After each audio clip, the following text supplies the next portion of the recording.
In today's video, I'm going to teach you how to create table of contents in LibreOffice Writer. Before we insert anything, the most important foundation is applying proper heading styles to your document. The table of contents reads your outline based on these styles, not on font size or manual formatting.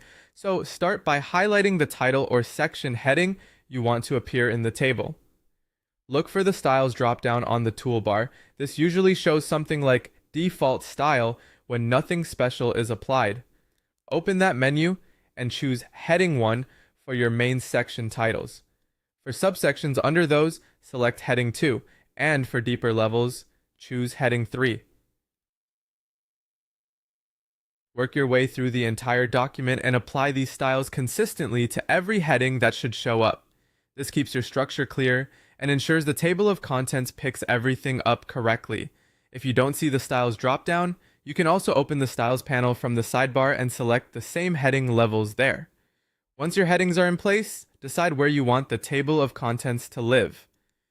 Click to place your cursor at the beginning of the document or at any spot where a reader would expect to find it, such as right after a title page. The location you choose is exactly where LibreOffice will insert the table.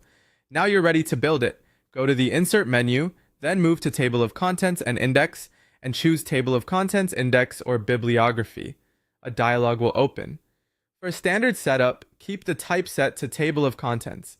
The default settings work well for most documents, so you can simply confirm what you see and click OK. Instantly, LibreOffice Writer creates a neatly formatted table of contents with page numbers using the headings you applied. You can scroll through your document to see how each Heading 1, Heading 2, and Heading 3 level appears in the table with appropriate indentation.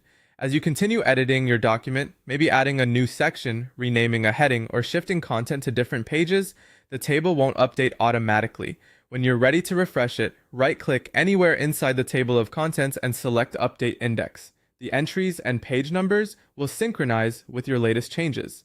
This quick refresh keeps everything accurate without reinserting the table. A couple of quick tips as you wrap up. Keep your heading levels consistent for a clean, readable table, and remember that you can always return to the Insert dialog later if you want to customize formatting or which levels appear. With that, you've created a reliable professional table of contents in LibreOffice Writer.